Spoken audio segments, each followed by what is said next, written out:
Cześć, witam Was na kanale Captain Chocolate Cake. W dzisiejszym odcinku opowiem Wam o tym, jak humanitarnie przeprowadzić eutanazję chorej i nierokującej rybki.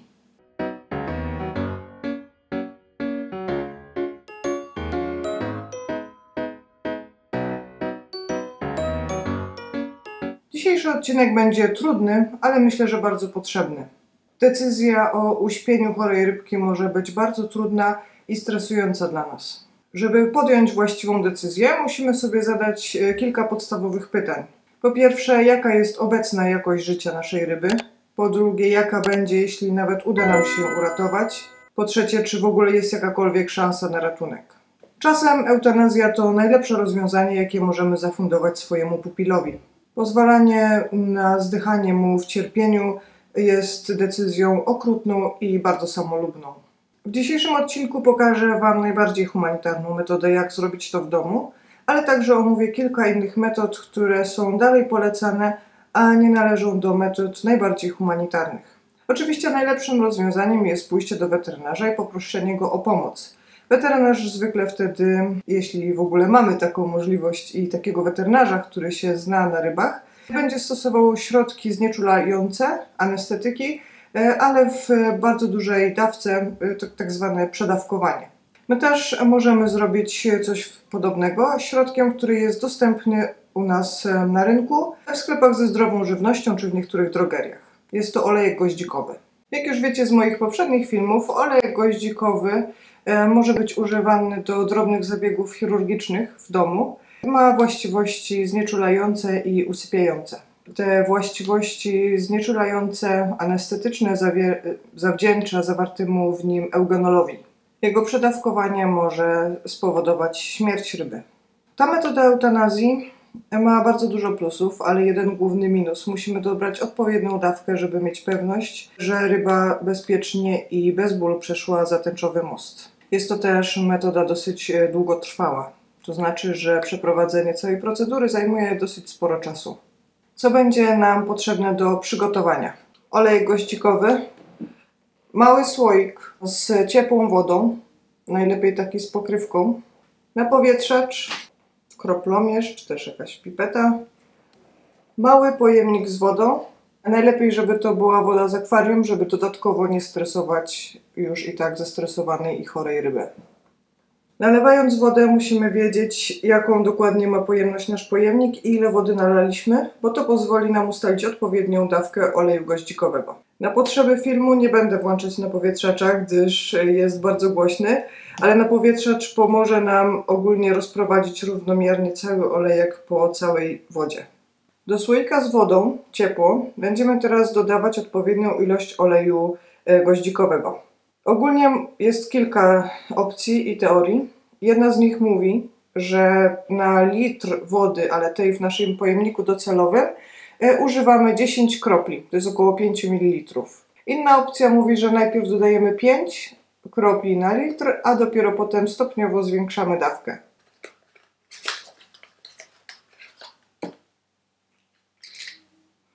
Ma bardzo intensywny zapach. Załóżmy, że mam tutaj litr wody, więc daję 10 kropli do mojego słoiczka. Teraz intensywnie mieszamy.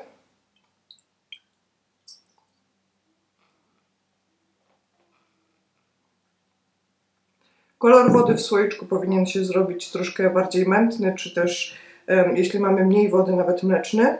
I teraz bardzo powoli dolewamy tutaj do naszego kontenera tą wodę wymieszaną i mieszamy sobie napowietrzaczem, żeby równomiernie rozprowadzić całą jego zawartość. Woda oczywiście nie powinna być za gorąca, żeby nie zszokować ryby. Kiedy mamy już tak przygotowany roztwór, możemy teraz bezpiecznie przełowić naszą rybę. Musimy się upewnić, że zmieści się w tym kontenerze i że będzie cała pokryta wodą, żeby zapewnić jej komfort na ostatnie chwile jej życia. Tutaj mam modela rybkę, wsadzam ją. Ryba po pewnym czasie się uspokaja, zaczyna wolniej oddychać, aż w końcu zasypia.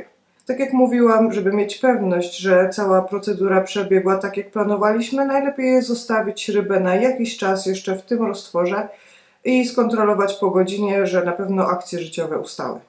Właściwie na tym mógłby się skończyć ten film, bo to jest jedyna dopuszczalna właściwie i bezpieczna metoda, którą możemy zrobić w domu. Ale postanowiłam kontynuować i opowiedzieć jeszcze o kilku innych metodach, które są również popularne i zastanowić się nad tym, jak bardzo są humanitarne i czy w ogóle. Jedna z tych metod to zamrażarka. Polega ona na tym, że wprowadzamy rybę w szok termiczny i doprowadzamy do czegoś w stylu hibernacji, a potem zamrożenia, poprzez najpierw albo wsadzenie jej do lodówki, a później do zamrażarki, oczywiście w jakimś pojemniku z wodą, ewentualnie obkładanie ryby lodem. Kiedyś była to popularna metoda i dalej widzę, że jest polecana na forach. Natomiast najnowsze badania pokazują, że jest to metoda bardzo niehumanitarna i ryba zdycha w bólu. Ryby potrafią wyczuwać chłód i zimno, a zwłaszcza takie, które przenika je od środka i po prostu zamarzają im organy wewnętrzne. Te same badania potwierdzają, że ryby czują kryształki lodu na swoich wnętrznościach. Metoda ta jest zła, przestarzała i też może być bardzo długotrwała. Metoda na Alka-Seltzer. Metoda ta polega na dodaniu popularnego środka na kacę do małego pojemnika, w którym pływa już chora ryba. Szybkie, musujące bąbelki i dwutlenek węgla ma za zadanie pozbawić rybę dopływu tlenu. Zwolennicy tej metody mówią, że jest to metoda bardzo szybka i właściwie trwa kilka sekund, ale przeciwnicy pokazują fakt, że jednak ryba zdycha w męczarniach. Jest to po prostu uduszenie. Dodatkowo, jeśli jest źle dobrana dawka, to cała procedura trwa o wiele dłużej i ryba męczy się również dłużej. Przy dostępności tak wielu innych metod ta metoda wydaje się być niepotrzebna. Metoda na wstrząs, odcięcie głowy, uszkodzenie mózgu. Nie wiem jak wy, ale ja nie odważyłabym się swojej ukochanej ryby zabijać w ten sposób.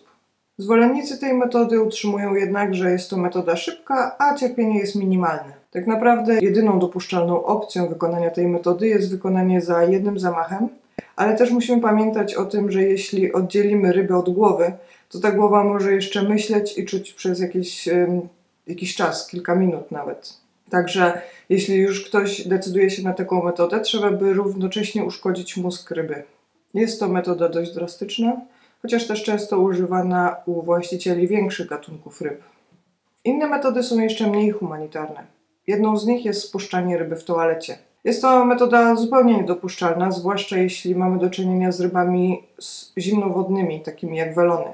Każdą taką welonkę teoretycznie możemy wpuścić do stawu czy okolicznego jeziora i ona może zmienić zupełnie nasz lokalny ekosystem, przenieść swoje choroby na nie. Tak samo dzieje się, kiedy spuszczamy rybkę w toalecie. Nikt przy zdrowych zmysłach nie usypia zdrowej ryby. Także jeśli jest to ryba chora, może przenieść swoje bakterie, zarazki, pasożyty na lokalny ekosystem. Już nie wspominam o tym, że jest to metoda bardzo brutalna. Już w ogóle pomijam to, że inne są parametry wody w toalecie, ale ryba oczywiście zdycha w wielkich cierpieniach. Inna zadziwiająco popularna metoda to jest metoda na mikrofalówkę. Miałoby to sens, jeśli chodziłoby tylko i wyłącznie o uszkodzenie mózgu falami mikrofalówki ryby. Ale żeby ta metoda miała sens, musielibyśmy mieć bardzo drogi i specjalnie dobrany sprzęt do tego. Samo wsadzenie jeszcze żywej ryby do mikrofalówki powoduje długotrwałą i bolesną śmierć. Elektrowstrząsy okrutna, nieefektowna, bardzo bolesna i niepolecana. Pozbawienie wody, metoda okrutna, powolna, niepolecana. Inna bardzo przestarzała metoda opowiadała o tym, żeby wrzucać ryby do gorącej wody. Kiedyś podobno była to nawet polecana metoda przez weterynarzy, ale oczywiście jest to metoda bardzo stara, bolesna i niepolecana. A co zrobić z ciałem rybki? Tak jak już wcześniej mówiłam, spuszczanie w toalecie nie jest odpowiednią opcją, gdyż możemy zainfekować nasz lokalny ekosystem. Jeśli już nie mamy sentymentu do swojego zwierzaczka, możemy go zapakować szczelnie w worek i wyrzucić do śmieci. Inną opcją, to też trzeba sprawdzić lokalne przepisy, jest zakopanie w ogródku w szczelnym, na przykład słoiku. Widziałam też na forach, jak ludzie chowają swoje rybki w doniczkach i sadzą na nich kwiatki. To tyle na dziś. Mam nadzieję, że nigdy ten odcinek nie będzie Wam przydatny, a przynajmniej nie w najbliższym czasie. I to chyba jedyny odcinek, gdzie chciałabym, żeby jego oglądalność była zerowa, bo oczywiście życzę jak najlepiej Waszym wszystkim rybom. Jednak pamiętajmy, że czasem eutanazja jest najlepszym, co możemy zrobić dla naszego pupila. Jeśli Wam się podobało, jak zwykle subskrybujcie, łapki w górę. Jeśli ktoś chce dać łapkę w dół, to kliknijcie dla pewności 2 razy. Dziękuję bardzo.